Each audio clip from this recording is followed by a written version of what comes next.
We are live.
Alrighty now, what's going on, everybody?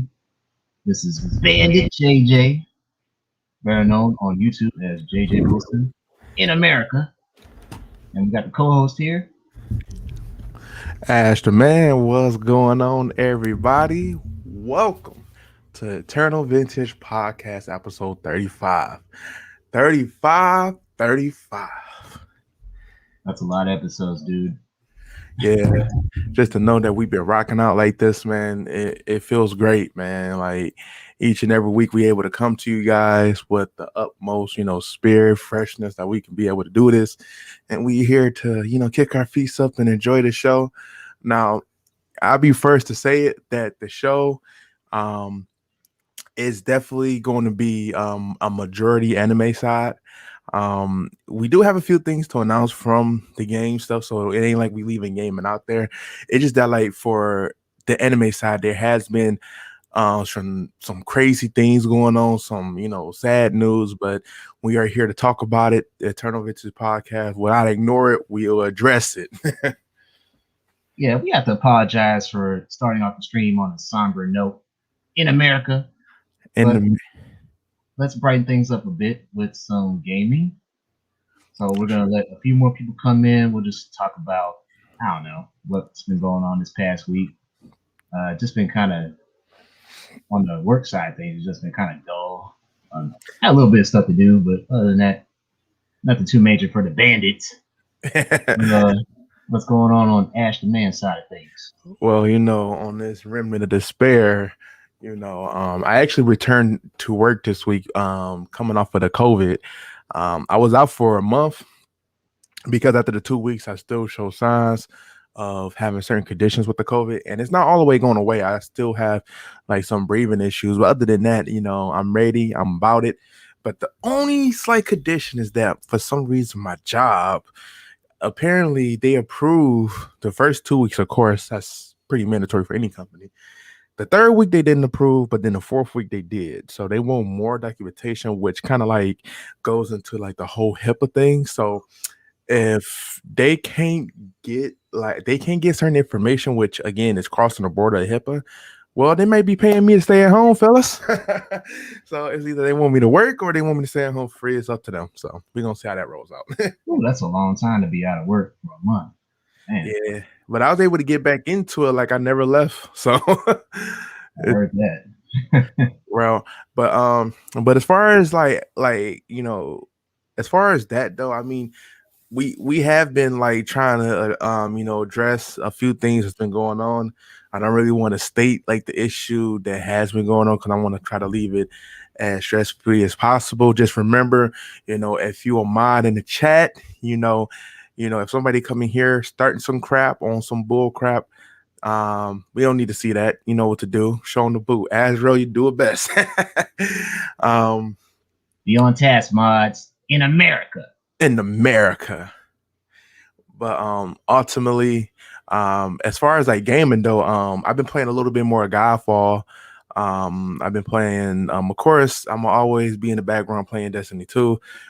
Pretty sure it's not something you always want to see, but I'm still streaming Near Replicant. I'm close to the first ending because it's a total of 5, not 4, but 5 endings. So I'm close to that. Haven't picked up Resident Evil 8 yet. There's, things going on, so it's gonna be a little second. But what about you, Jay? I know you last time we got an update from you. You had jumped into that Assassin's Creed DLC, correct? That's right. So we are in the luck of the Irish land. That's right. We went to Ireland as Eivor, assisting his cousin, Norse cousin, Barid. And they also assist the High King of Ireland, Glenn Cinna. So we're helping him unite all of Ireland, fighting off against his enemies and whatnot. And your boy Eivor is trying to hit on the goods known as Kirara, not Sierra, Kiara. Yeah. Yeah, and the next game I was playing is Crash Bandicoot 4, and I did beat that about this weekend earlier. And I did a live stream. What day was that? Tuesday? Yes, Tuesday, showcasing the game, the side missions, and all that good stuff. It's a lot of fun, but man, is it crazy hard. All right, so yeah. I was seeing it too. You had me laugh. People say, "What?" I was like, "Oh man, here we go."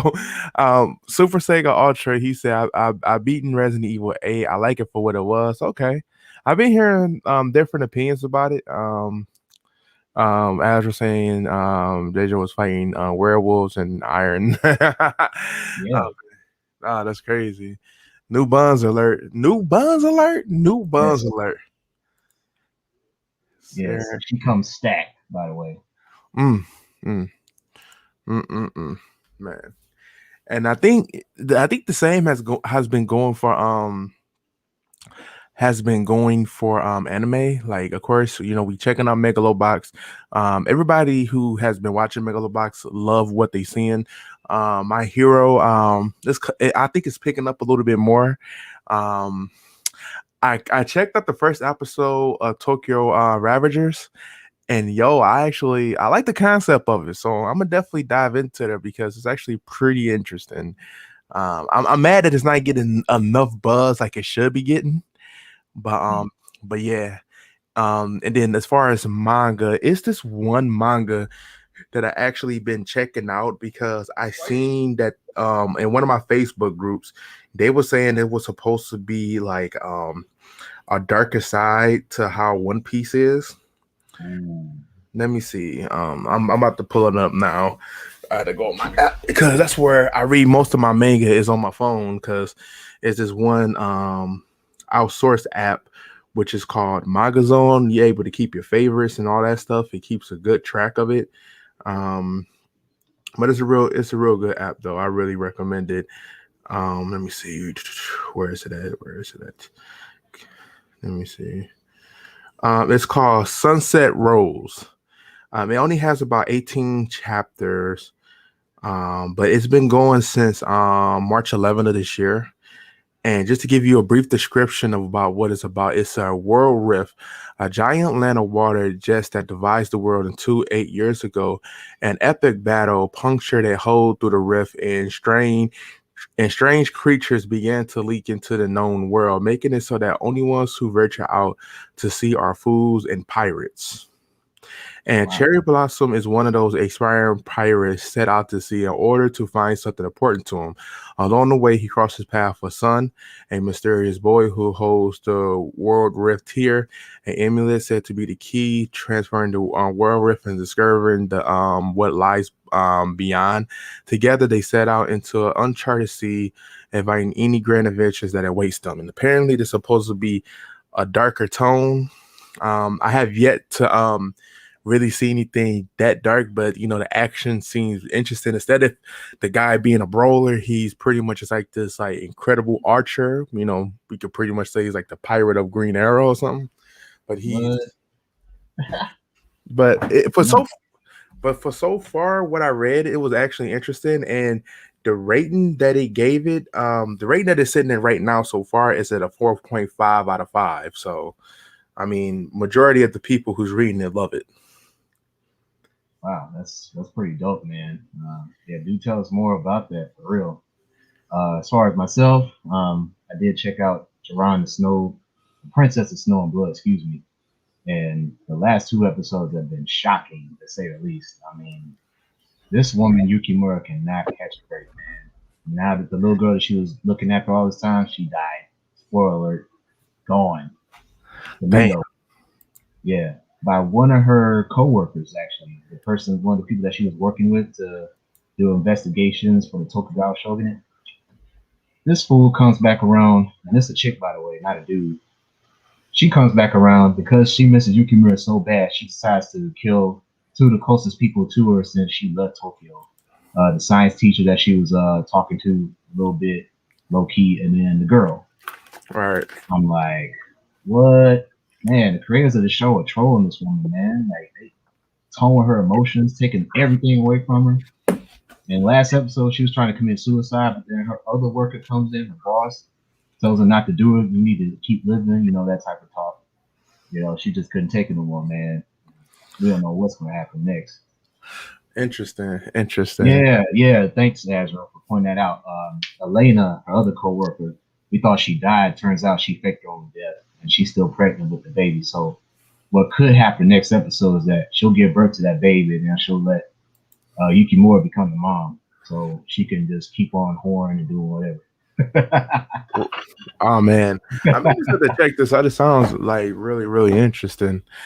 Yeah, it's a lot of twists in this anime. Like it was least expected. So there's no manga for it, but you have to watch it. Like at first I thought it was gonna be all right, but then like these cliffhangers and twists come in. It's like, whoa, I didn't expect this. What?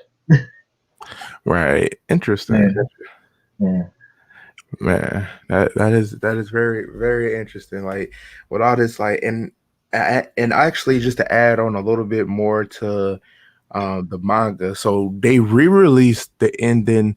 They re-released another alternate ending for Attack on Titan, which it didn't do nothing but made things worse. That's Why? not because like it really was like no difference that they did. It really wasn't. It was no purpose of doing so. Like honestly, they should have left the ending alone for what it was. So it's like the same thing with they add in like a few extra chapters to Promise Neverland, which told us a backstory that we already knew about. So, Hmm. and then solo leveling this week, 152 was very interesting. Um, Azra know that they actually revealed some of the people that we was interested in seeing, some crazy villains. So, yeah, I can't wait to see how this war about to go. But solo leveling is literally, again, I'm telling you right now, that's literally like my top manga. It goes solo leveling, Jujutsu Kaisen, and then if I had to throw another one up there to say that is like really up there, man, I'm giving it to My Hero. That's my three top right now. Wow. I'm only on chapter 38. I'm only at the part where Jinwoo, he just killed some more of those demons. They had like a bunch of rookie, well, not rookie, but they're like C level, D level trainers that used to be like high rank, but for whatever reason they kind of fell off. And then he made a deal with was it the White Tigers or something like that? Get some money out of them, extorting them. That sequence was funny right there. So he's still building up his calculation from where I'm at. I left off at like chapter 39. That's where I'm at right now. Okay. Okay. Yeah, but it's real good, and that's kind of like kind of like what's been interesting this week as far as like what we've been doing. But nevertheless, let's start things up with the gaming side. You ready for it, JJ? Yeah, it's real short. So pull up the King of Fighters 15, the two new characters. Well, they're not new, but they complete the Akari Warrior team. So let's check them out. Oh yeah, here we go.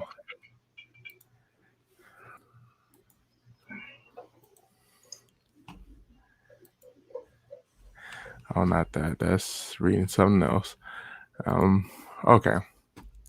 So here we go.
15.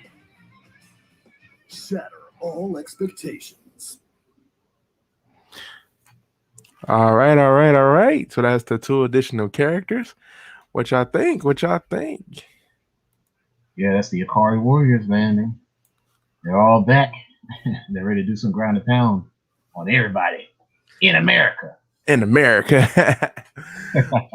All right. So I have another trailer for you guys. Now this one is called the Lies of P. So I'm gonna explain a little bit more after we watch it, but do enjoy this 3 minutes and 13 seconds.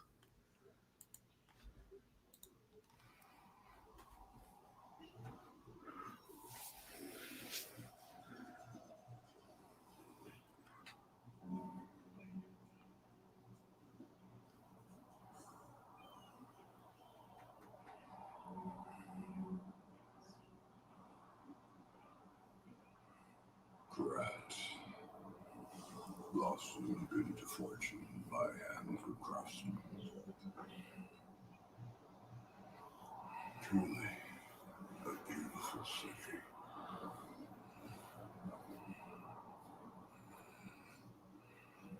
But what use is prosperity against the grand doom that is the plague?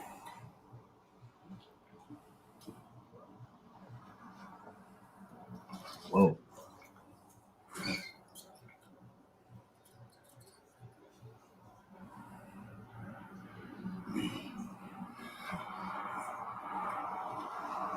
I too have fallen.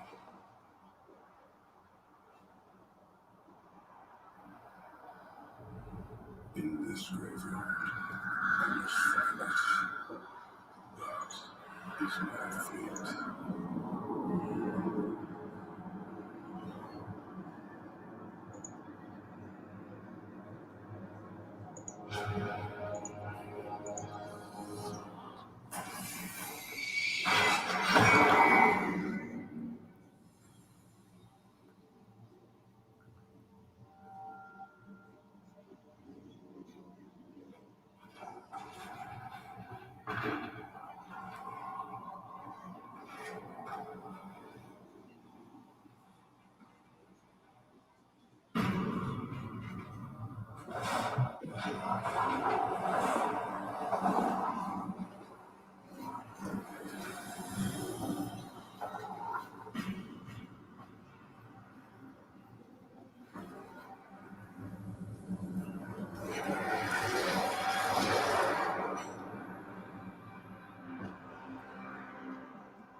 Wake up, son.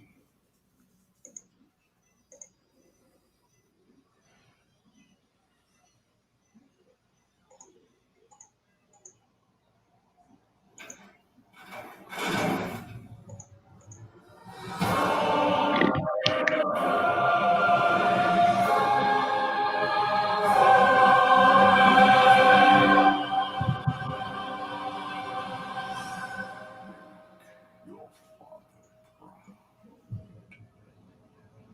proud.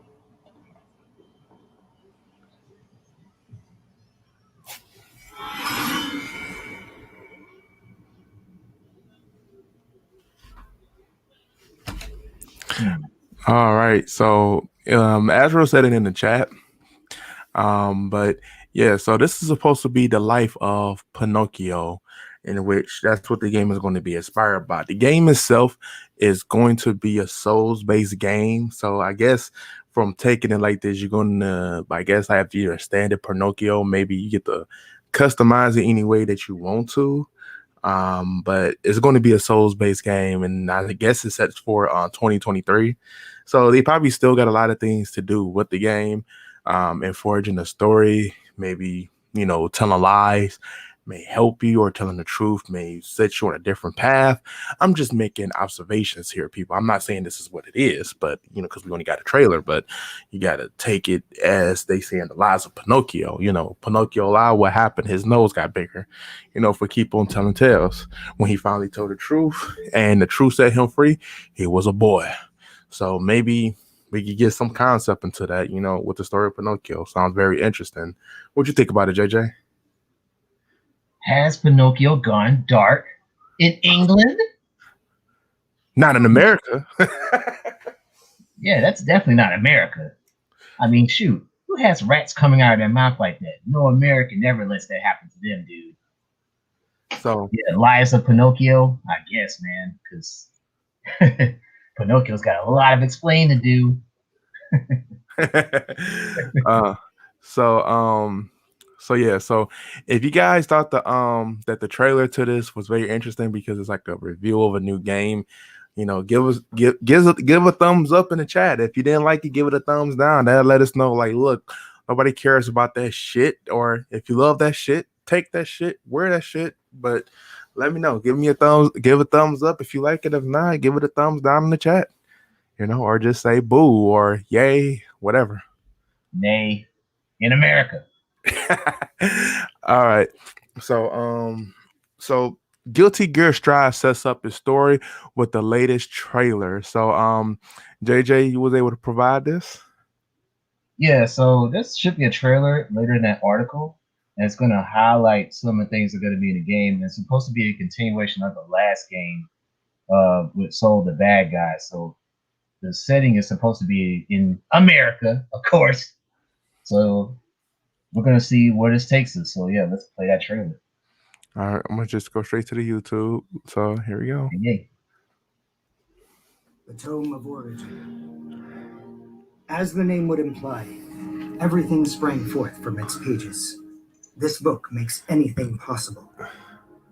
It granted magic to mankind, crafted our future, and with it, the risk of our downfall.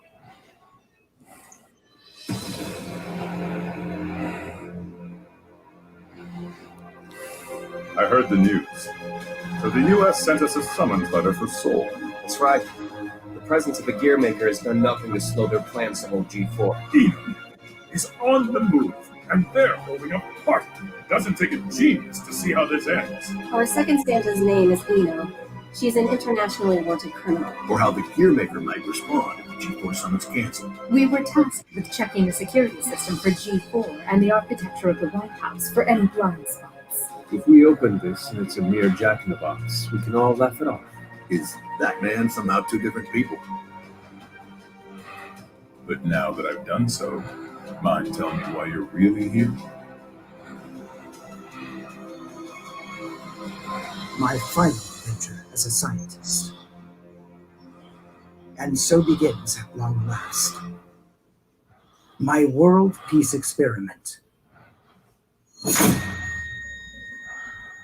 That is bullshit! The United States has launched weapons against Illyria! Do something about it!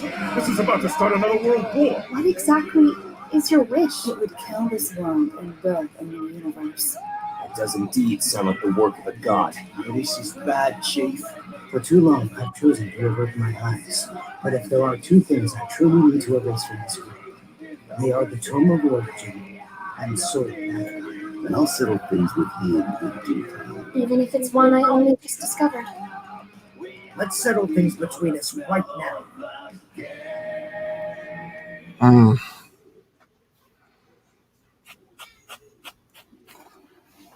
Well, that was an awfully short vacation. On the bright side, it was your longest yet. Got me there.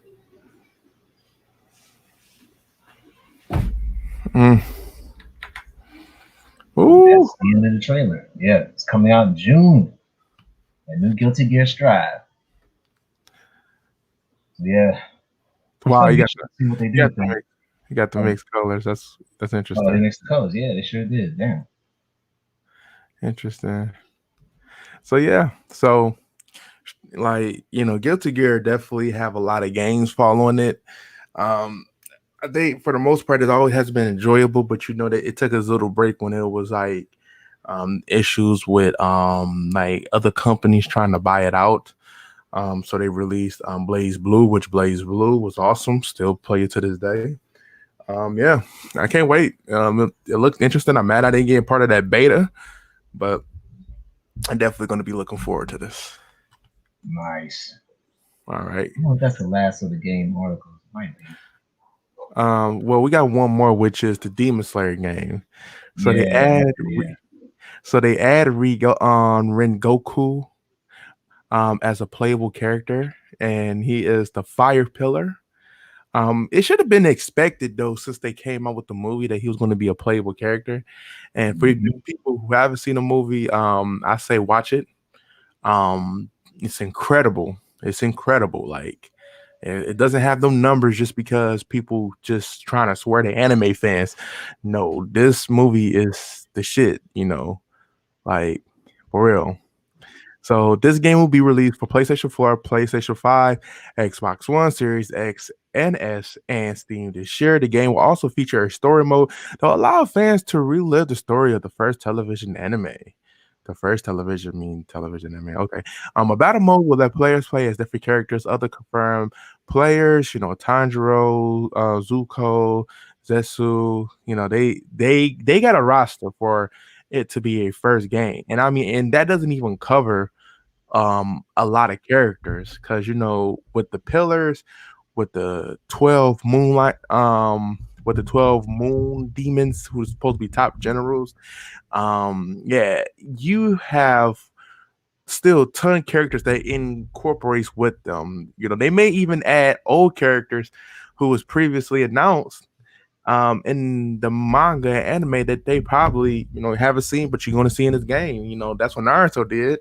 We got like a ton of characters from, like not seeing the other Tail Beast characters, but in this game we get to see their jutsu that they was using and in the concept. So it'll be interesting to see what they really do with this. And I think there should be a trailer. Give me just a second. I'm gonna see if I can find a trailer of Rengoku. And while he's doing that, let's check out the chat again. Looks like it hasn't moved at all. Where you folks at? You're asleep? You dead?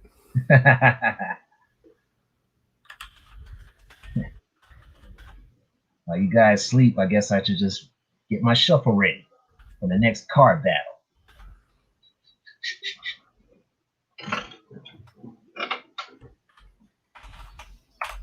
Oh, cool. You're still there? That's what's up.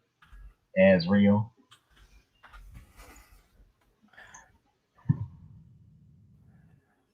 We just want to see if there's a trailer of this.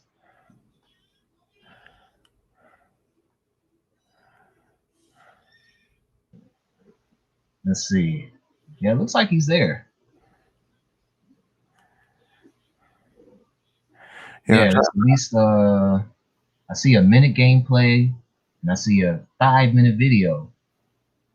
I try to look for. I think I found like. No, don't click on that one. That's Afro Senju. I know who that guy is. Oh man, talk about annoying. In America, Afro Senju, funny to me. Here, I got one for you guys. So here you go. It's not that long. It kind of like really kind of just thumbs it up. But here you go. This is Rengoku's gameplay.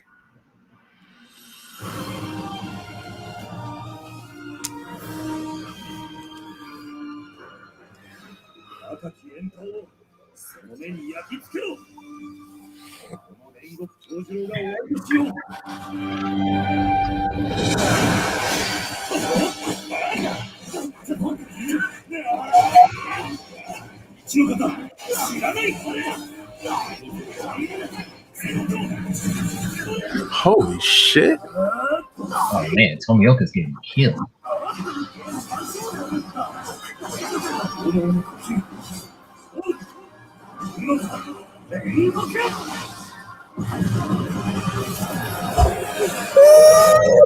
Wow. Oh my god. Ah, dude. Like, okay, I better not say nothing. Because I watched the movie and so did you, so I better not say nothing. But man, it was blazing awesome. It was satisfying. Like, it felt that sensation of happiness. So, man. Yeah. So ultimately, it was good. I mean, so far, I'm really impressed with the game, especially if it's supposed to be following its own way of things. So, yeah, really enjoying ourselves. Yeah. For sure, man. That game's gonna do pretty well when it comes out, if I do say so myself. But the real question is, what do you guys think? Do you guys think that will be a game you would like to see or play? Let us know in the comments below. Give us a thumbs up if you're going to be wanting to pick up that game. Then let us. Azrael said he's not satisfied. Azrael, you not satisfied yet? He is not entertained. I will say this now: if they add the the fourth pillar. I mean, not the fourth pillar, but the first pillar. Game is over for me. Not the first pillar. I'm sorry. The first moon demon. The game is so for me. Like I'm saying it's about because he's insane. let's see. Let's go ahead and start getting the anime articles open. You got a lot too. Whew. Man, on the anime side, man, things has been getting crazy, yo. Like for a second, I was like, dang, we got a lot of shit to talk about by anime. Yeah, we can disseminate, but let's start at the very top from Bounty in the Comics about the survey from the Japanese audiences about Hollywood. That's going to be rather juicy. It's at the very top. Oh yeah, I got to pull it up. I'm just pulling up the other stuff real quickly. Cool. Man, like KOF for classic. You mean King of Fighters? Something as good as Black Myth Wukong. Oh, dude, that's a Souls-based game. Oh, JJ, we actually did forget one thing real quick. It's something you posted. It was about Cyberpunk 2077. Had lawsuits have been rolled into one. Oh yeah, see that didn't come up. That's why. Yeah, pull it up. It's from Eurogamer. Allow me to explain. Here we go. Here you go, center stage. Now looky here, fellas. We've been covering Cyberpunk for quite some time now, and looks like this game is still in major trouble. Major trouble. Because the 4 lawsuits that are against Cyberpunk have now been rolled into one. And there's a stream about it, but that's something different. So yeah, CD Projekt has now confirmed that 4 lawsuits against the company from December and also January have been consolidated into one. The court has now appointed a lead plaintiff, and all 4 lawsuits will now be subject to potential common court proceedings. So back in January, CD Projekt said it would undertake vigorous action to defend itself against the lawsuits. The investors claim that CD Projekt violated federal laws by misleading them over the quality of Cyberpunk 2077's performance, especially on the consoles, and that this led them to incur damages. CD Projekt has already rolled out some fixes for Cyberpunk 2077, but the game is yet to return to the PlayStation Store, and Digital Foundry believes there's still plenty of work to do to get the game up to scratch on base consoles. Despite the problems with the launch and covering refund costs, CD Projekt still managed to make over 215 million euros in profit in 2020, which is just as well as lawyers aren't cheap. Right. And this is crazy because Envy actually brings up something too when you talk about this. He was like, damn, how do you go from a masterpiece, The Witcher 3, to a complete, mental breakdown, mental disaster. I'm sorry. Monumental disaster. My bad. Yeah. But yeah, that's something too, because the thing is that Cyberpunk was announced like for so many years. I think by the time they was working on Witcher 3, Cyberpunk should have been something that they've been working on for the longest. But it started off as being something for the PC, and then later for consoles. But to me, like I said, if they would have not released the game in December, yes, investors would have got mad as hell. They would have got mad. They don't like when companies delay games because that's they money that they not seeing back. But if they would have gave it time, cut out last gen, make it the first third-party game to go completely next gen, that would have held so much impact, and release it in June with no issues, man, you would have got a game. You would have got the game. But now they released the game and they're going back trying to fix everything that keep on making problems. CD Projekt Red, people held you in the best response because, man, Witcher 3 was freaking amazing, but this shit is god awful. Yeah, they bit off more than they can chew with this series in particular. I mean, I think one of the biggest mistakes was adding celebrity star power into their sales and stuff, trying to promote the game and advertising and all that good stuff. Once they started doing that, yeah, I think that's when mismanagement occurred. Trying to get some of the biggest names to support the series and just spending all sorts of money on endorsements and commercials, and like I said, advertising, and just And I think that the employees have been overworked too. We might have read about that in the past as well. So there was a lot of internal issues going on with this company. So it's no surprise when this game came out, there was so many glitches, so many issues. Oh, whew.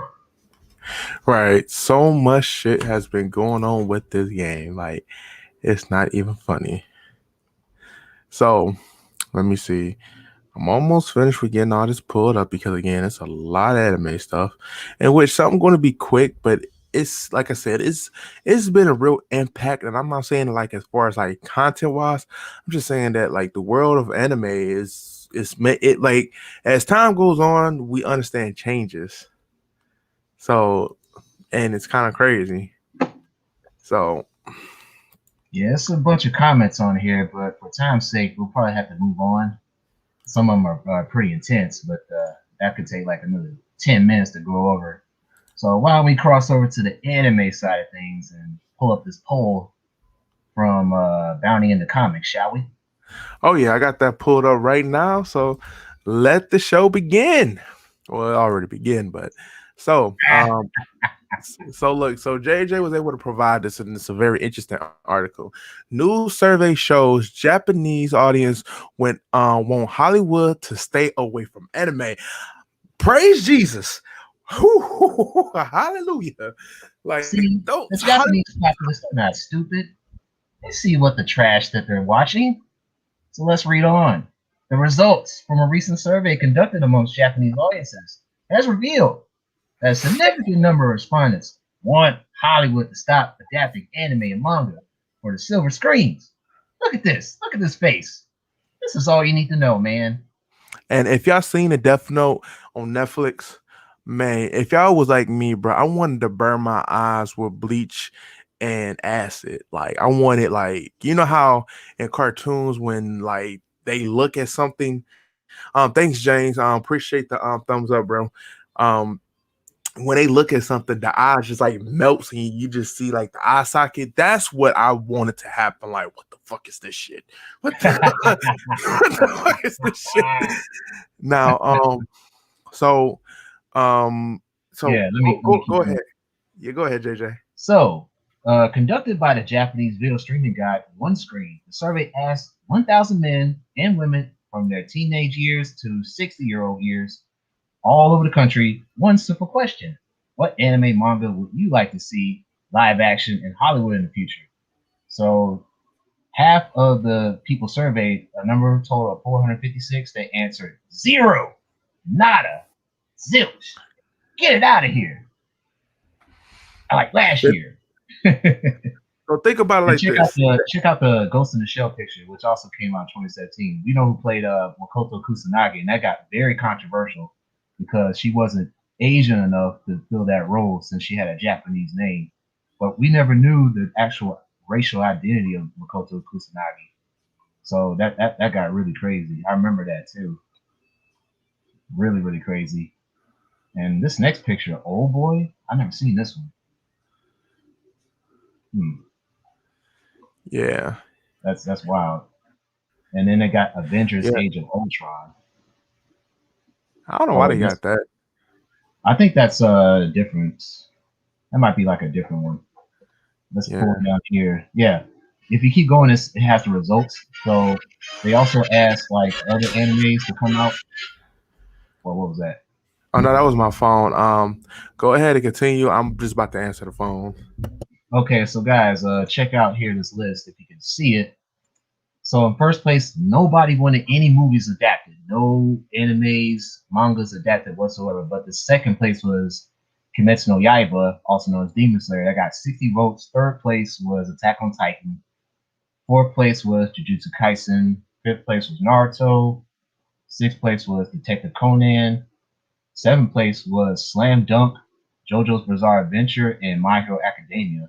They were all tied for seventh. So going down to 10th place is Hunter x Hunter. 11th place is The Promised Neverland and Haikyuu. 13th place was a tie between One Punch Man, Bleach, and Neon Genesis and Evangelion. 16th place was Dragon Ball. Wow, 16th. Damn. 17th place was Crayon Shinchan. 18th place was Lupin the Third. 19th place was a three-way tie between Fist of the North Star, Kingdom, and the Prince of Tennis. The run-ups was Full Metal Alchemist, and Runner. Yeah, we got several. Shoujo Sensei Sailor Moon, The Heroic Legend of Arslan, Nausicaa of the Valley of the Wind, and Dr. Stone to lead out the rest of the poll. Oh man. Yep. They answered, and the Japanese had delivered. They said, F that shit. Stay away from our shit. Look, that's true though. That is very, very true. Like, you know, it's like the same thing when they do video games into like live action. Usually it's not that good. Like, I mean, the only one that I say that wasn't too bad was probably Doom, which they had Dwayne Johnson in it, but it wasn't the greatest thing ever. But usually they don't do a good job with that either. Right. I mean, hell, like with every technology now, they try to redo Ninja Turtles, and the Ninja Turtle movies was poop. So, so straight dog food. Yeah, so, on behalf of all Americans, I apologize because Hollywood has really gone down the gutter when it comes to doing anime and manga movies. So my apologies in America. Right. And so here let's jump into the next article. Is Yoshinari takes over for Sanji Hashimoto as the brand manager for Final Fantasy franchise. Final Fantasy 14 producer announced during the Final Fantasy Digital Fan Fest 2021 event on Sunday that Yoshinari is taking over for Hashimoto's as the brand manager for Square Enix Final Fantasy series. The former brand manager for the series, Hashimoto, appeared to stage during the announcement and stated that he would continue with the company as an executive director and as a senior member of his board of directors. So he was still so just in case if anybody is worried about this, Hashimoto will still be involved. But for the brand manager, I mean, he can't do everything, y'all. Like, I mean, as much as we want his hands all up in the pickle, he can't do everything. And they appointed him as the new brand manager for Final Fantasy franchise. And this happened in April, and is currently working as the executive producer on the Square Enix upcoming mobile game, Final Fantasy VII, the First Soldier, and a Final Fantasy VII Ever Crisis. And he also worked on Final Fantasy VII Remake game, which released April 2020, as well as several other games in the franchise. He also worked on the Saga series for the role-playing game. So apparently this guy been around working on things behind the scene. He probably just didn't have a name to himself because, Hashimoto pretty much kind of like was their, face of the Final Fantasy franchise. So it's interesting. Wow. So the old guy has to retire and younger blood has to take over, basically. Dang. Basically. Yeah. Well, they're not that much from each other. This guy is 62, Hashimoto, and Yoshinori is only 54, so they're not that much different in age. So that's rather interesting. Yeah. So, and we already talked about this this earlier. I forgot I had an article about this. But yeah, it pretty much just talks about the manga that I was talking about, Sunset Rose, in which if you take a look at it, this is what the guy looks like versus this is what Luffy looks like. So they really don't have like similarities and like in their personality or even looks. I think this guy has a different demeanor, not saying like he's like a complete badass, but it's like he has a more understandable character structure than Luffy, because Luffy could be crazy as hell at times. Real fucking crazy. So yeah. But Luffy is a very passionate guy. Yeah, cares very deeply about his crew, or whatever it takes to do the right thing, even if it means pissing a lot of people off in the process. I think like my favorite moment when it came to like something with Luffy is when they got Frank on the team. And the way they got Frank on the team was funny because he wanted to join the Straw Hat crew, but he felt his loyalty to the island was more important. Right. So they end up like taking his shorts and he was running around the town butt ass naked, right? So then And we know why. and Nico Robin, it was so funny. She put her hands and kind of like put pressure on his balls, and Luffy started flipping out. She was like, he was like, Robin, we don't touch the jewels. Yeah. Yo, I think she enjoyed that a little too much. Man, a lot of people don't know, man. Nico Robin is a freak, but yeah, you know, she is, man. but look, nuts, I can't betray I can't betray my girl, the Amazon chick. I can't betray her. That's Luffy's real wife. But anyways, let's go ahead and get on. But this is just a little bit of what to expect. And again, it's only 18 chapters. But JJ also provided this for the trailer for part 2 of season 2 of The Time I Got Reincarnated as a Slime. 2 minutes and 30 seconds. Let's go ahead and bless the world. Woohoo.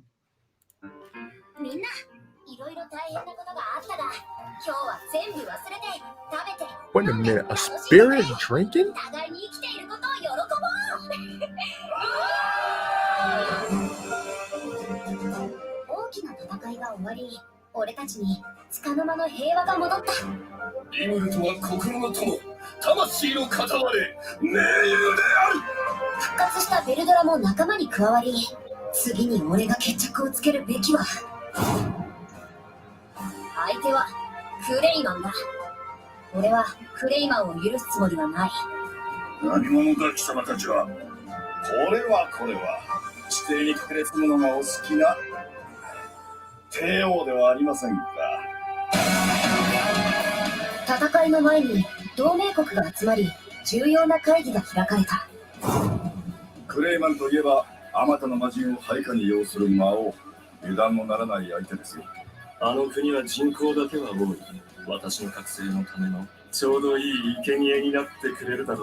In July.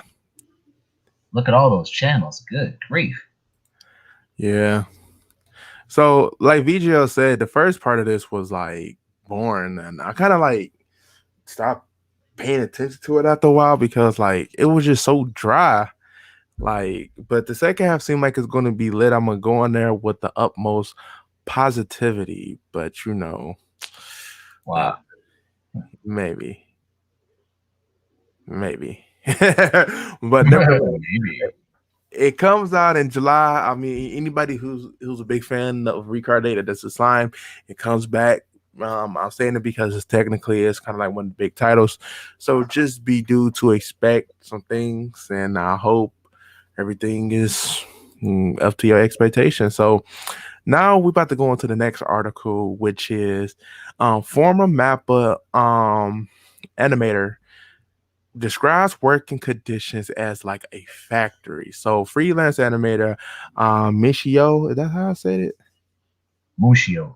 Okay, Mushio. Explain why he chose to lead the studio Mappa in a series of tweets on May 14th, according to this guy or girl who worked on the most recent season of Attack on Titan, the studio engaged in an unhealthy work condition during the season run. Note that while the tweets were initially public, has been since locked. This person has since locked their account. So unless I guess they accept you as a follower, they won't be making their account public just for anybody to see. The question that decision to work for the company, describing the work experience of being asked to fix drawings over and over and over again until the sun come up as why they quit. They criticized Mappa decision to work on 4 shows at the same time instead of properly training its team so that the corrections wouldn't be necessary. Compared to the work environment in the factory where a button ring animators are tasked with correcting issues instead of drawing. According to this person, their complaints wasn't unique. As far as I could tell, about 80% of the employees had similar complaints at the time. Mappa took over animated the popular Attack on Titan anime series from Wit Studio, starting the first part of its final season. The series premiered, and they just go on into the different things. But apparently, people are not happy about the work conditions, especially when it came to Attack on Titan. And I mean, it probably going to be like that. And this is the thing that you got to understand with Mappa. Like last year, they nearly had a perfect run besides like maybe a couple animes, and one of them was Got a High School. Got a High School. We can all agree that Got a High School was a failure. Like it does not stack even the closest of Hairstring to the webtoon comic. So like for them taking Attack on Titan, they had to be nearly as perfect. Like, I mean, nearly as perfect. If the audio was off, it wouldn't have set the tone. If the graphics and the drawing was off, it wouldn't have fit the environment. Everything had to work perfect, and I could see the understanding, but at the same time, work conditions probably could have been a little bit better. But as far as I know, when it comes to like animators and even manga authors, their work habits is already strange to me to begin with. It's not strange, man. It's a way of life, dude. Like I've seen documentaries of how a lot of these guys have to work from literally sun up to sun down or even well into the night, man. Like they're having 14, 16-hour shifts. That's not enough time for them to go drive back home, get like a 4 hour nap in and bathe, And some of these guys are literally sleeping in front of their desk, living on their drawing boards, man. Like that's how much they're working. So it's a way of life, dude. And I'm not surprised at any of this stuff from coming from this Mushio guy. I'm pretty sure he was having to go days in that studio, not even going home. Family members probably wonder what he's doing, stuff like that. They haven't heard from him. He probably wanted to use the bathroom, couldn't use the bathroom. Probably had to pee in the trash can or something. I mean, it's nuts. The working conditions are crazy, and it takes a toll on a lot of these artists. And later on, you're going to see why when we talk about Berserk creator as well as the gangsta manga creator, because I got an update about her as well. So let's move on. Yeah. Well, I mean, it's definitely stuff that could be said, but since like you mentioned the documentary and everything, we have more of an insight that's available for us to understand certain work conditions. So yeah, but hopefully they can probably like kind of like calm down a little bit, because like they do have sort of like a huge thing on this place, especially what they're saying that we're supposed to be getting Chainsaw Men either by the end of the year or mid next year. We should get it. So that's definitely going to be one that's going to determine if the studio can stack up for whatever comes their plate. So yeah, let's go ahead and go to the next one, which is Tokyo Ravagers manga gets a stage play in August. A new website opened on Tuesday revealing that Ken Waku. I'm bad at pronouncing Japanese names. Ken Waku. Waku. Okay, Ken Waku. Tokyo Ravagers manga is inspiring a stage play. The play will run in Cool Japan Park, Osaka's WW Hall in Osaka's from August 6th to 8th. And apparently they're going to be running again from in another location, the hall in Tokyo, which is August 12, 14. And what is that last one that they are running from? 19. Says KT Zep, Yokohama and Kanagawa. That's a prefecture near. Right. It's south of Tokyo. All right. So here going into some of the character casting. Not too familiar with the casting. I just know that this person right here is kind of like the main character. So they're going to have like two different actors representing, a different point of view. So I'm not going to try to go into it too much.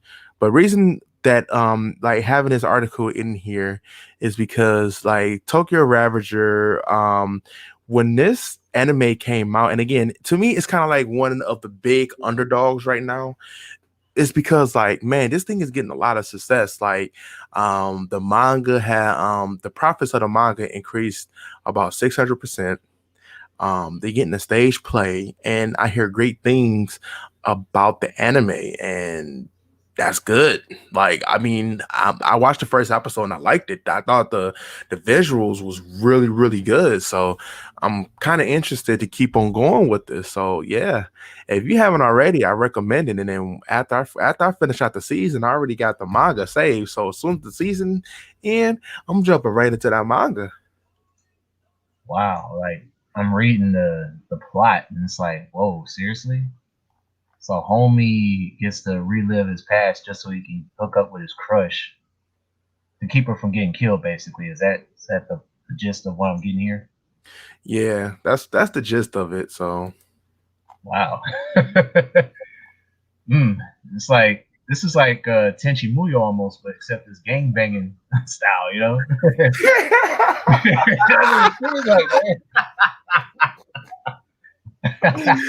he said Tushi Muyo gang banging, yo. Oh my god. Yeah. I mean, there's not as many chicks on here, obviously, but the fact that he's got to save his girl from getting killed by some dudes, some bad guys, yeah. It's funny. Okay, so JJ provided an article and it's on comicbook.com. Jujutsu Kaisen creator apologized for manga's recent hiatus. Now we all know that Golden Week has passed, but out of all of the manga, Jujutsu Kaisen actually took the longest to kind of like return because man, it was like Golden Week, we already know is excusable. Then there was like 2 additional weeks right after that. Man. So Yeah, so the creator for Jujutsu Kaisen, Gigi Akutami, if I'm saying that right, yes. She was forced to apologize to the fans because apparently she was sick. She got sick, and because of that, they weren't able to make any chapters. And I guess some people were kind of wondering what was going on. And so she made like a little doodle of a cat down here. And so she actually says, I made the mistake of getting sick during my break. I'll try to shape up. So, yeah, so it is coming back.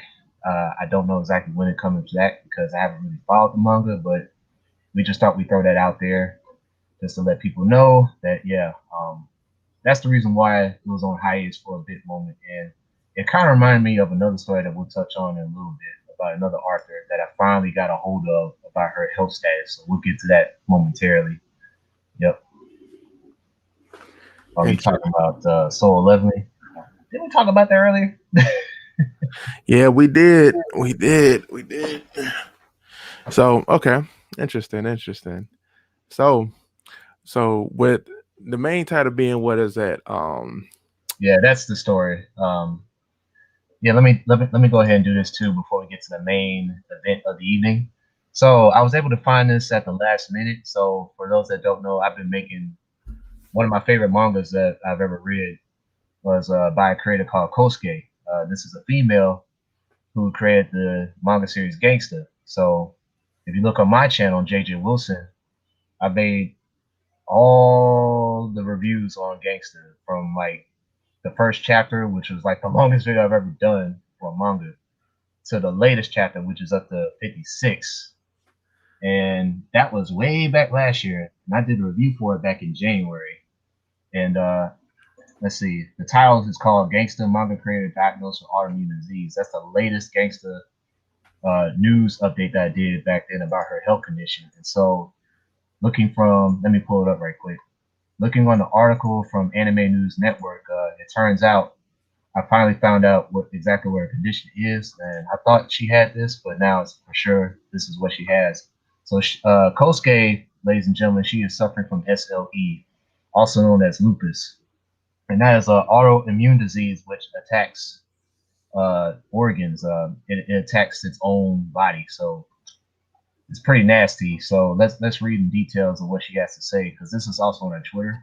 So in English, she writes, "Since there are many inquiries, I'll introduce myself again.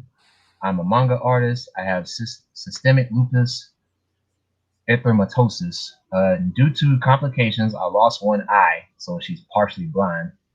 I also have paralysis in my fingers, disorders in blood vessels, and internal organs. I'm still working, but it's much slower than a typical manga artist, and updates are irregular. This account publishes illustrations drawn as part of rehabilitation." So she's trying to continue drawing, but because of lupus, she has a hard time moving her body. So she's trying to keep her skills up that way. So the whole picture of the illustration is available for a fee on Fanbox. I prioritize my health over work, so I want you to leave me alone. I'm crazy now to enjoy life with my little birds. So let me pull up her Twitter. Let me put the link on Discord for you, Ash. This is her Twitter account. It's pretty funny. All right, I'm about to pull it up now. It's not loading up for me for some reason. I got it. Don't worry. Okay. All right. Yeah, she has a very interesting Twitter, guys. So it's basically showing what her life is all about. Yeah, you guys should click on the Japanese characters. That's her name in Japanese. Just click on it. Yeah, right there. You scroll down, you see the little drawings that she's doing to try to maintain her skills. I don't know what that character is. You keep scrolling down. Yeah, and that picture right there with her hand, she just got medicated. If you pull it up, see that? Yeah, so she's hanging tough, guys. Like, this lady's a fighter. Look down. She has a little garden. See, that's her birds. Yeah. That's her fingernail polish. And look at that. I guess that's like a character she's playing in a game or something. I'm not even sure who that is. I'm not even sure what that is, too. But yeah, man, think about that, man. Like, she's battling this nasty disease while trying to continue her life's work, man. It's incredible. And not just incredible, but like, look at this. She's still doing terrific, losing one eye. So, like, through the ups and downs, she is able to still follow her dream and being able to do incredible work. Like, and it's not just one day I'm waking up and I'm thinking I can just start drawing mangas and bullshit. She is literally like battling something and actually doing it and doing a terrific job. Like, and again, like, JJ link is in the description, and bro, like, he's been doing like the review for Gangster. Like, heck, I even remember the video you did, JJ, when you went on a trip, and like, I guess like the manga must have came in and you like kind of like took it with you. Was like, yo, look, I'm on this trip, but this came in. And I'm like, oh, okay. He ain't playing around. And yeah, man, like, it's an incredible story what she made. At first I thought a dude made this, and then I looked in further research. It was a chick. I was like, what? Oh, girl made something this awesome, this badass. I'm like, what? And really, if you think about it, though, like, man, a lot of more female like manga artists, writers has been coming out. Like, Demon Slayer manga author, that's a female. Like, right. She did her thing. So, I mean, and this is, like I said, and this is something that's like most recent, even though, well, not recent. No, that's like, she keeps her account updated, so it's not like she's ghost. Like, I think for her, this is therapy to let her fans know that she's still here. Yeah, and look Right. at this. She even showing that she trying to eat right. This is it could be either squash or cucumbers, but Right. man, it looks like it's fresh and got some crazy like chew gang to it. But love it. So yeah, so we gonna say like I'm gonna keep good faith that she makes it through this because I don't want somebody work to go unfinished, unworthy of the name. We seen plenty of works that just not really doing this thing. So JJ, I'm gonna let you go ahead and see what you want to say with this one. I gotta take this phone call real quick. All right, man. Like once again, big shout out to Kosuke for keeping the people informed about her health condition. We'll keep her in our thoughts and our prayers and everything. Just I And don't know and if she'll ever hear this. She'll understand me, but you are awesome. Please keep up the good work. This story is amazing. We don't want it to end so short with you leaving this world so soon. So right. keeping you in our hearts and minds, Hey, Kosuke. JJ, just about to run outside real quick before we hit the last article. So yeah, be right back. All right. So yeah, I'm thinking about maybe doing like a separate video talking about this in a little further detail in case somebody doesn't watch this on the podcast. So any thoughts in the chat? It's been pretty ghost tonight. I guess everybody's playing games and all that good jazz. As we're over here talking about injustice. Oh, it's getting an animated film? What? Let me look that up right quick. Hang on. Let me look that up. Injustice.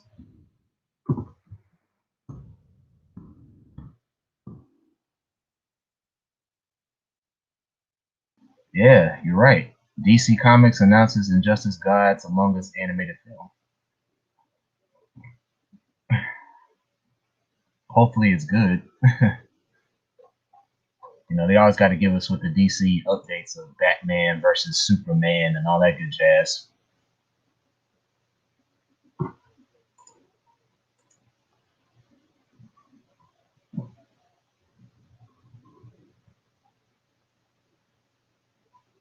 Oh, you saw it on IGN?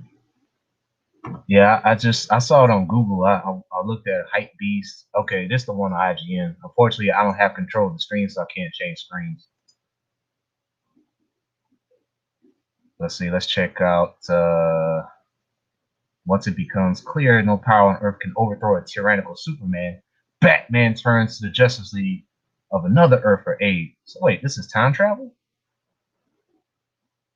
Wow.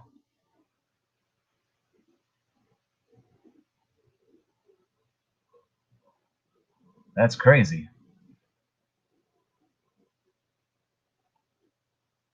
Yeah, they went to another universe. According to the movie, it went to another universe. That's crazy. Wow. So there's like a scene I'm seeing where Superman just took Joker's body, like he took his hand through his body, killed him. So that's what started off. What? I've been waiting for something like this. Oh, have you? Yeah, I'm looking at it now. So basically, it's the new Justice League from this alternate universe. They're fighting against Superman. That's basically what this is. Man, that's pretty wild.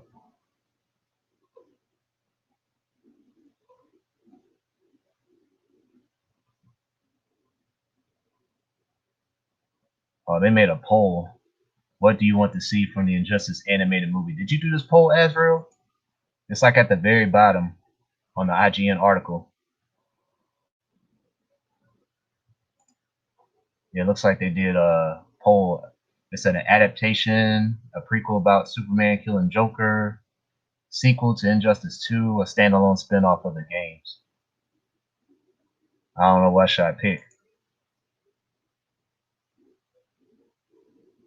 Well, shit, you can't joke around with Superman, man. He's not like Batman. You can't be wily and clever as Batman. He doesn't take insults too kindly. That's just been the trope of Superman. Let's see. What if I said direct sequel?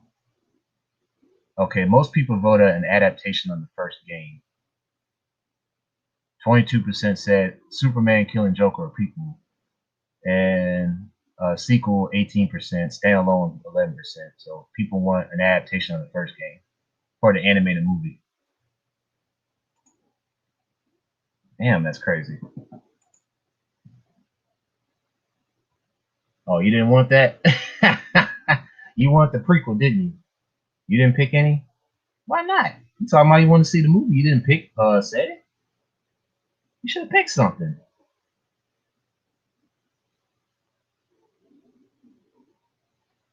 How you gonna say, oh, I'm excited for this movie to come out, and then don't vote for what type of setting you want? All right, I'm back. All right. Oh yeah, and JJ, I was hearing you before I walked out the room. Yeah, I would definitely like to see you do a good video, and probably what you can do too when you do the video. I would just say just like tag her on in on Yeah, on that's a good Twitter. idea. Yeah, I already followed her on Twitter, by the way. So Oh, all I yeah. gotta do is like post a tweet, and maybe she'll see it. Hopefully, she'll understand. Yeah, understand that you got fans out there who still care about you. Yep. All right. Yeah, we So are paying attention. yeah. So that brings us to the main article of the night again. You know, it's not always like easy, like like talking about this, but like I'm gonna play this clip real quick. It's like 57 seconds. This is something nice that they did. But I'm gonna play it. And my boy Rob, who I had game with, I played Smash Brothers with him, Mortal Kombat, different fighting games, and even Destiny 2. But here, let's go ahead.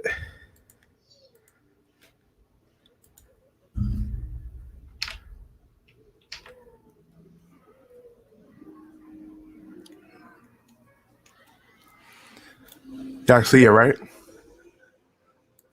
Yeah, I see it. All right.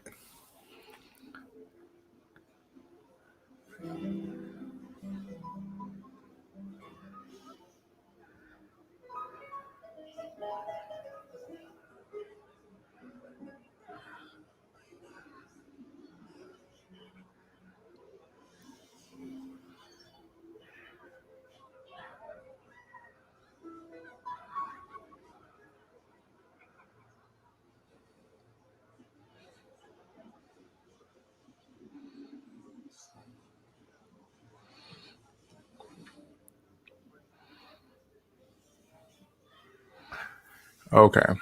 So the author to Berserk passed away. It has been like something.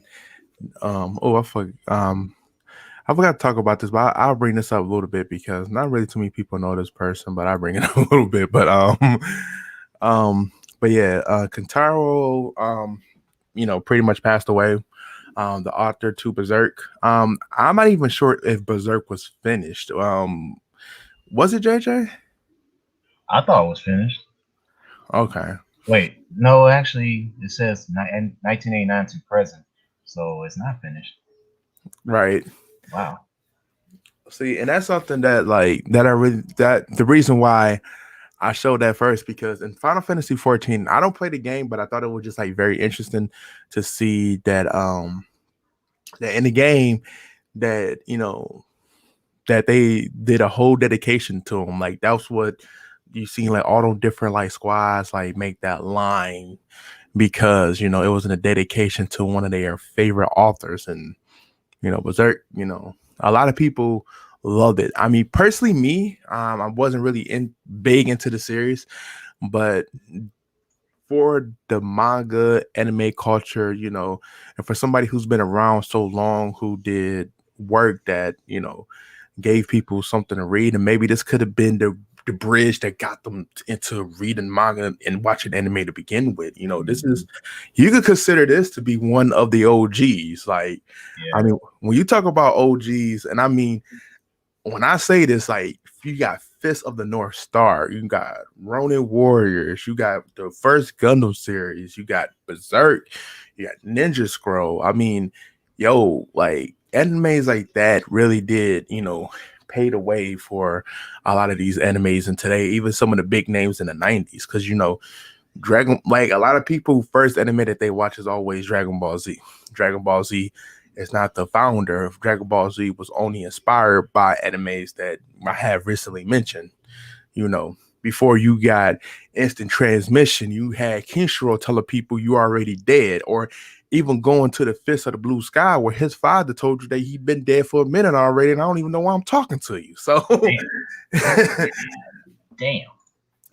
so, and that's the thing, and even if you probably didn't watch like some of the other ones, or I probably left some names out again, some of the OGs really did pay the way from this. I mean, it goes into saying that, without like Berserk, we don't know, we probably wouldn't have gotten something so extreme as Attack on Titan or some of the other ones. Heck, I even consider, even though Cowboy Bebop is kind of a little bit more modern than this, I consider that to be an OG because you didn't have like a total like over impactful world, but these animes really did make something. And to see like somebody go with unfinished work, man, that junk is sad. Like, just picture like you've been working on like the perfect project that defines you as a person.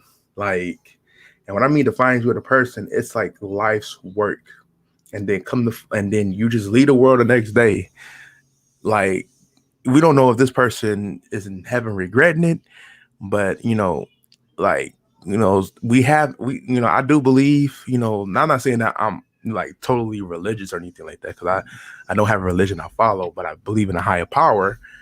I believe that if they looking down on you, listen to the words of something like this, and hopefully he can hear it like from us, that shouldn't feel like your work goes on, unworthy. Is worthy to the eyes of the people who appreciated that you built a gap for. And he pretty much passed away on the 6th, and it was something that wasn't as big until somebody pointed it out, and that's where it really got that buzz. I think his death came to it was a surgery that he was doing, right? The creator of Berserk, he died. It said how he died. Let me go to the Wikipedia. It said he died from an acute artery dissection, which is basically a vein that connects around the arteries or the aorta, Mm-hmm. and it helps with blood flow. And so what happened was that what typically happens is there's a hole that bursts open due to high blood pressure. So somewhere along his aorta, it burst open, and that's what it's called, a dissection. So it's like a tear of that particular vein. So that's what happened to him. So he was basically bleeding inside. Yeah, so he died pretty nasty. Yeah. There's even a video on Wikipedia about it. It's pretty nasty stuff. Damn. Yeah, I don't want to see that. Yeah.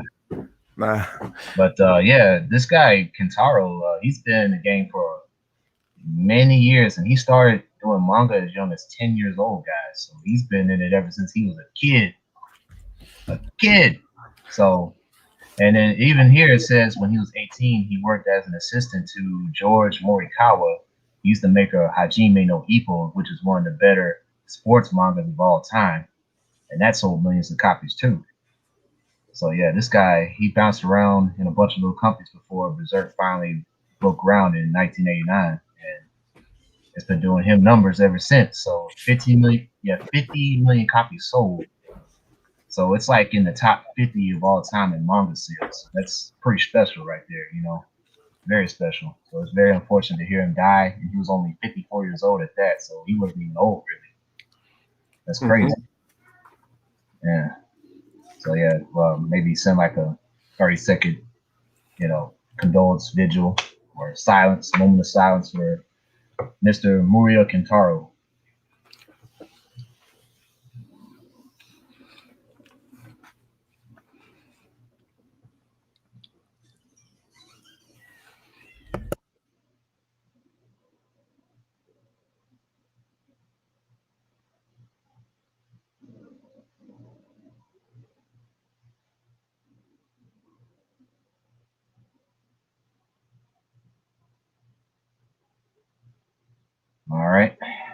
So yeah, it's very unfortunate news. I don't know what would happen with the rest of the manga since it's sort of in continuation. Now they're doing some special publishings of the manga.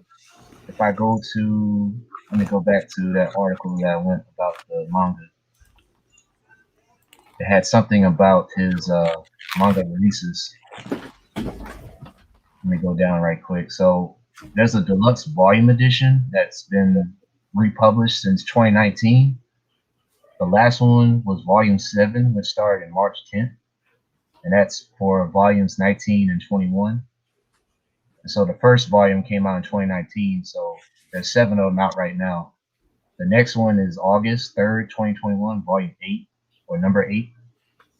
That's for volumes 22 through 24, and volume 9 is November 9th, 2021. And I think that's the last one. And the latest chapter for Berserk manga was 363, called Leaping Monkey. So if this manga is not finished, does he have like a disciple or a system that's going to pick up the slack or what? Like, I don't think so. yeah, it doesn't seem like if he kept this like independent doing Berserk series all his life, I mean, yeah, it's going to be tough to just come back in there and try to pick his brain to figure out what exactly goes on in the world of guts, you know. Just saying.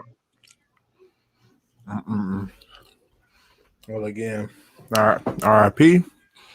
Yeah, seriously, like that's the messed up part about doing manga, guys. Like we alluded to earlier, like some of these guys work so many hours, they spend so much time in seclusion, not really talking to people, just trying to be as creative and original as they can in their works, and you know it takes a toll on their body, man. You don't know what they're doing, how long they've been sitting in that chair, how long they've been writing and having cramps in their hands, fingers.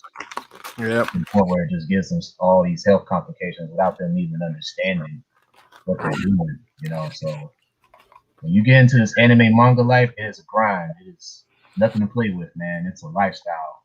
And these guys live by that every single day. Big time. Every single day.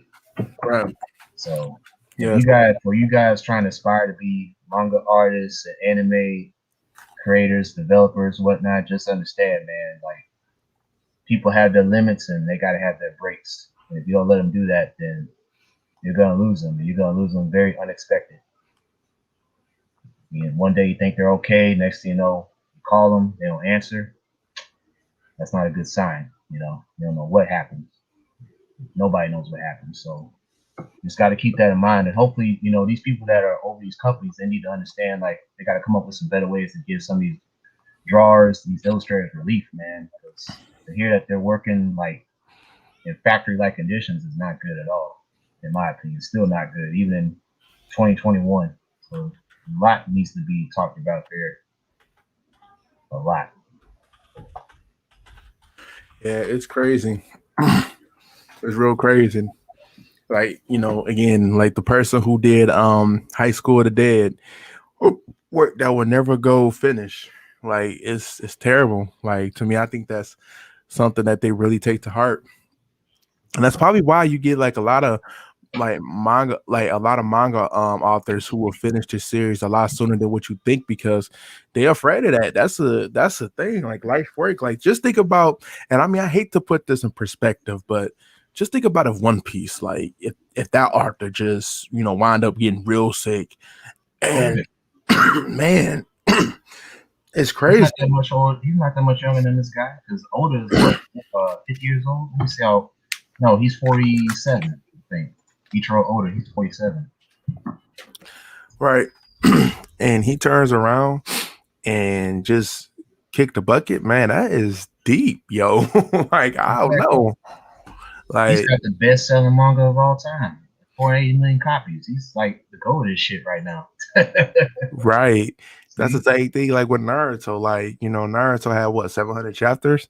Just think about if that would just like stop. We never got to end it to Naruto. Work goes unfinished. Like it's just that deep. So taken from this article and everything that we had discussed from it, don't let like, you know, like just pray that we able to get like work. And that's why when it comes to like people being harsh and everything, especially when it came to Attack on Titan, it's like, man, they gave you the best of what they can do. Now, if it wasn't good, then obviously it wouldn't be on a pedestal that it is, but they got some worth.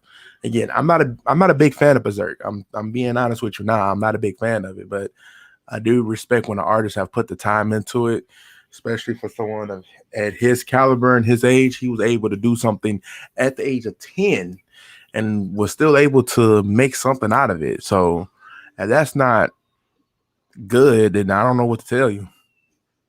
Oh yeah, man. Like he was about that life as early as a kid.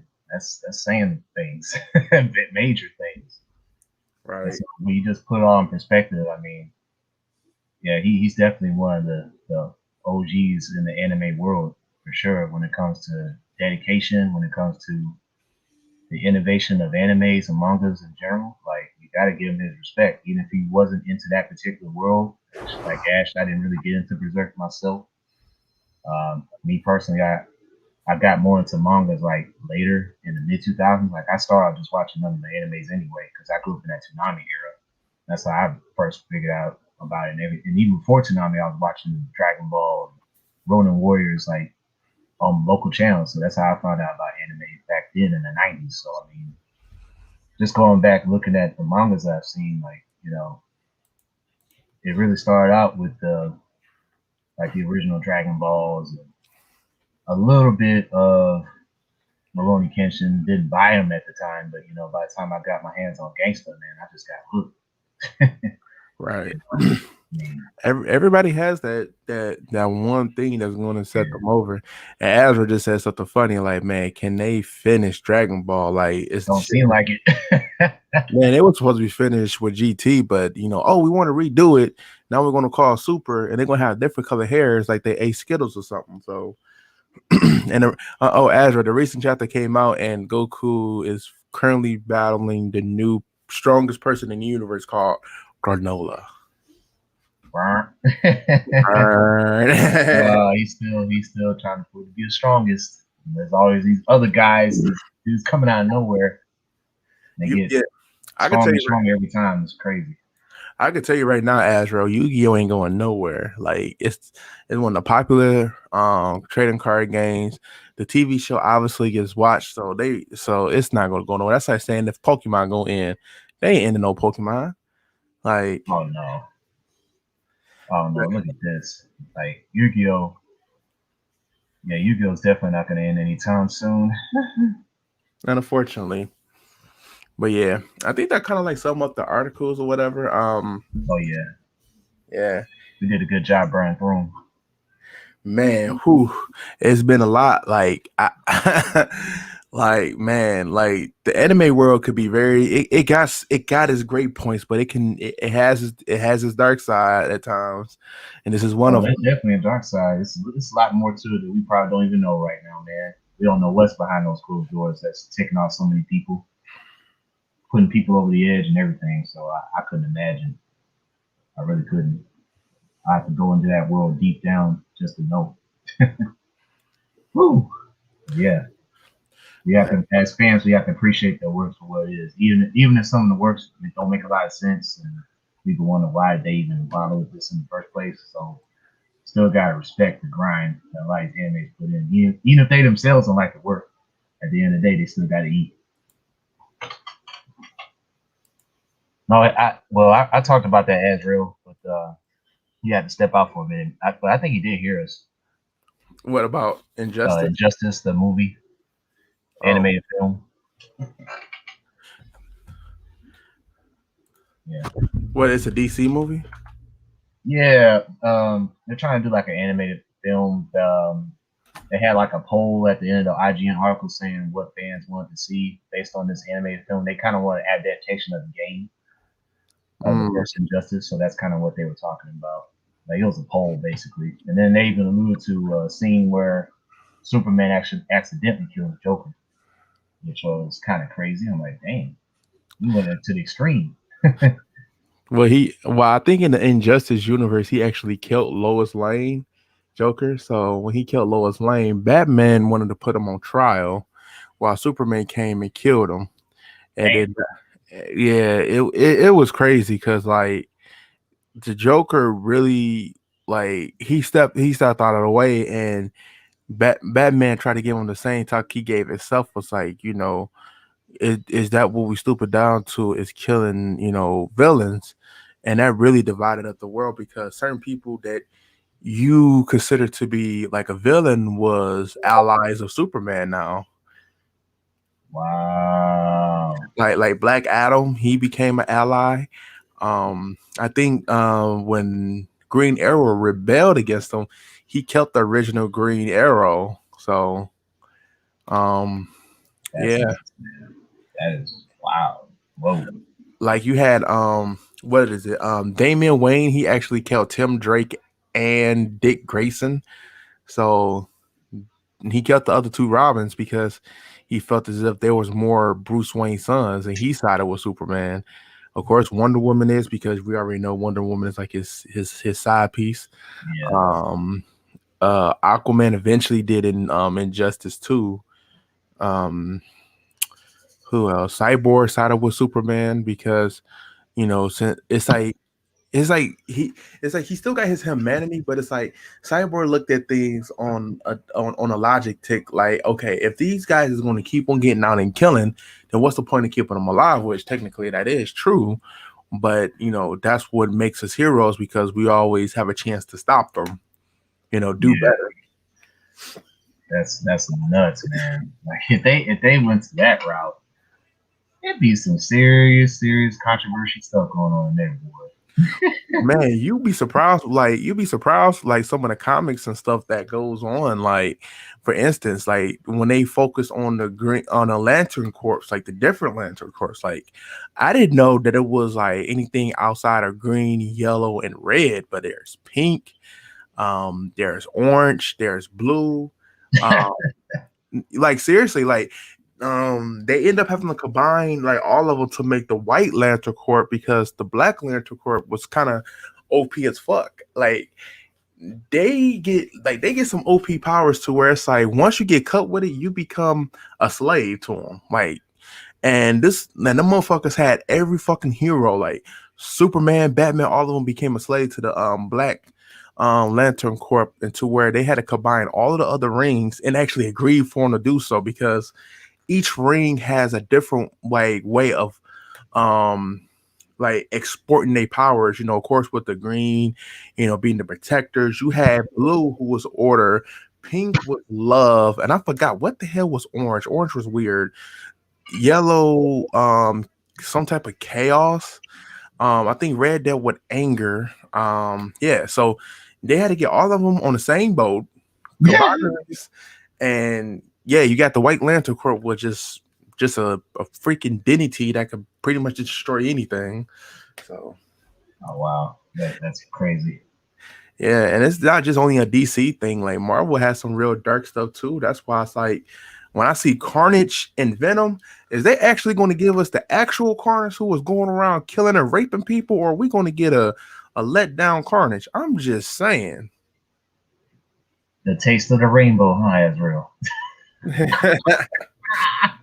like have any of y'all seen like the comic for the Batman Who Laughs?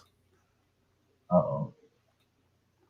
That one is that is crazy because like I guess Joker and Batman got into a last bout, and when Joker was killed, he released an intense gas that Batman kind of like breathed into his body. So it was slowly, surely like warping his mind. So the first killing that Batman did, besides killing the Joker, he was supposed to be training all of the Robins and Batgirl to pretty much combat him if he ever changed.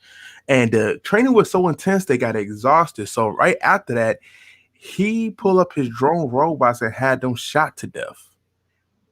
Dang. Look, after he did that, he pretty much took over the whole universe, got transferred to a different universe to try to take that over. And man, the Batman Who Laughs is no joke. Yo, that shit it's good. Man.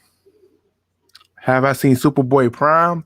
Nah, see, I'm not a big Superman fan because I think Superman is just kind of like boring until like he becomes in the Injustice universe because it's always we gotta save the day, we gotta save the day, and it's like Lois get killed. He's like, we're gonna save the day, but my way. That's the only time he has a transition. We know Batman battles being Batman. We see different sides of Batman that they have shown us that we have love. It's like, that's why Superman, to me, in my opinion, whenever, because that he can never sit in the same room and say he's a better hero than Batman when he can't even nearly take as much. He's a super guy. How can he be like Batman? He has all these advantages. That's what makes him hard to feel empathy. Like, look, I'm gonna say it like this too. Superman had to have help being Darkseid. On multiple occasions, Batman was able to either subdue or beat Darkseid one-on-one. So, and he don't have power. So that tells you something. He has to use his brain. Use your brain. So Superman didn't have to use his brain, dude. Joker got laser eyes, X-ray vision. Yeah, and you know what's crazy too? I end up after I got a chance to see the Amazon series Invincible, I started reading the comic, and the shit that goes on in that comic is wild. I can imagine. Like when they actually start getting into like his actual peoples, I'm gonna tell you about this one thing, and I don't mean to like going into spoiler, but I just want you to know how degree Invincible getting. I think it's probably sitting on top to having a crazy universe, but like the guy, like of course, Ani-Man's son is invincible. Like when his people started getting there, one of Ani-Man's missions when he came to Earth, and the reason why he didn't take it over right away is to see if they can reproduce. So like when he went back and he informed them that they could and make more soldiers, his one of the people who was fascinated about Invincible, which was like a female, she beat his ass and raped him. Like, oh, damn, I was sitting there like, this can't be an actual They was like, that shit real, and it was like a YouTube video talking about it. And my man was like, she fucking raped him.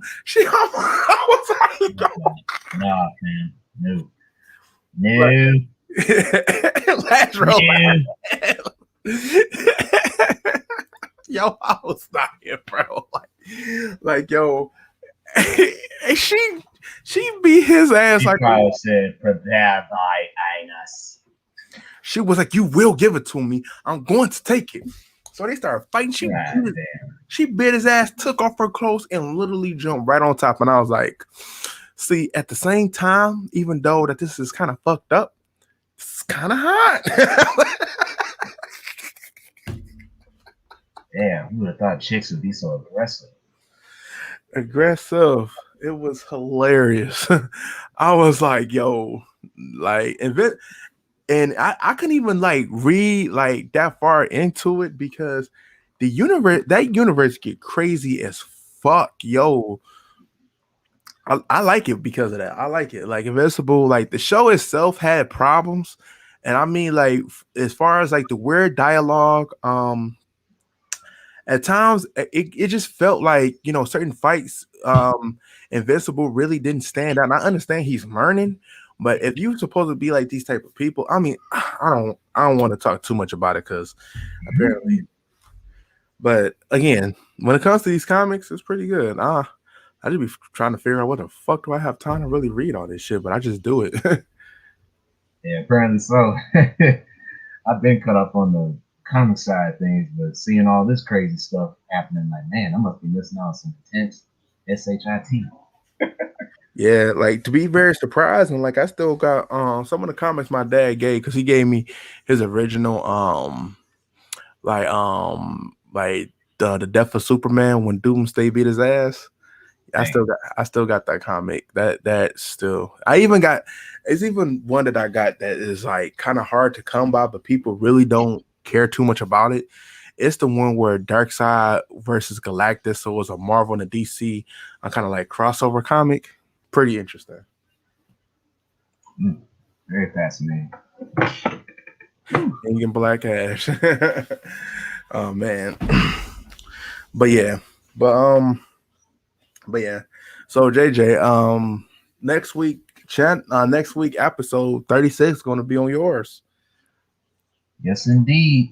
Hopefully, we'll have just as many crazy topics as this one, although this one's a little bit more of a tragic type of Yeah, I show, mean, a little bit. Not entirely, of course. We tried to make it more positive, but it had to be said. yeah. Go ahead. I was gonna say, like, I feel like if I didn't, I couldn't like be called like a real anime fan if we didn't talk about like this, like, because it was big. Yeah, anytime you have a major creator of a successful series like that go, we have to take the time to acknowledge that as we continue these episodes and keep you guys informed as well as entertained. And so we would definitely appreciate you coming next week on the JJ Wilson channel for episode 36 of the Eternal Vintage Podcast. And hopefully we'll have more upbeat news, more exciting things to look forward to, hopefully going into the Memorial Day weekend. Most definitely. So overall, thanks everybody for coming in. A little smaller crowd than usual, but we'll try to pick it back up as the drama dies down. Yeah, don't let this drama that's going on like really affect you from doing what you like to do. If you like to stream, doing all that stuff, just remember, like right now, like y'all be surprised, but Azrael right now is kind of like one of the biggest like modders that I like having in the stream, because guess what? He sees somebody coming in with that nonsense. Get him the fuck out of here. Like, and they get the sight, man. They get the deadly sight in America. And he's not the only one in here who has that like permission. Like, for instance, like, if I'm streaming, I see JJ, Azrael, VGL, and a few of them, and trust me, one of them will kick you. Same reason why if I'm not at work and if I see JJ streaming, I may not say nothing, but trust me, I'm there. And if I see you acting on the line, I'm gonna give you that boot. If Azrael haven't gave you the boot yet, but I will give you that boot. In America. In America. God damn it. But again, thank you guys. And again, like, I know the crowd was going from like 6 to 10 back down to like 4. It just jumping all over the place. But again, we're gonna pick it back up because before all this crap happened, we was definitely on a gravy train, and we're gonna get that gravy train back going. And be sure, because again, I definitely would love to see that video response from the creator for Gangsta. I would definitely like to see that.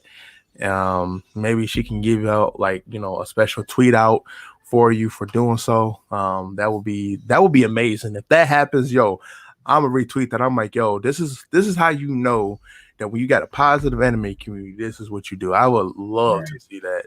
And if you haven't already, again, JJ has the Gangsta reviews on his channel, which he does a good job in going into the details with that. I wouldn't know. I seen Gangsta the anime, but I wouldn't know much about the series like that if it wasn't for this man doing a review. So check it out. Again, his link is always in the description, of course, with other links to the previous shows of the podcast. So other than that, JJ, have anything else for the people? No, pretty much everything that I want to say tonight. Have a good weekend. Stay out of trouble. Keep the trolls out of your business in America. So everybody, peace to the Middle East. Woo! Woo!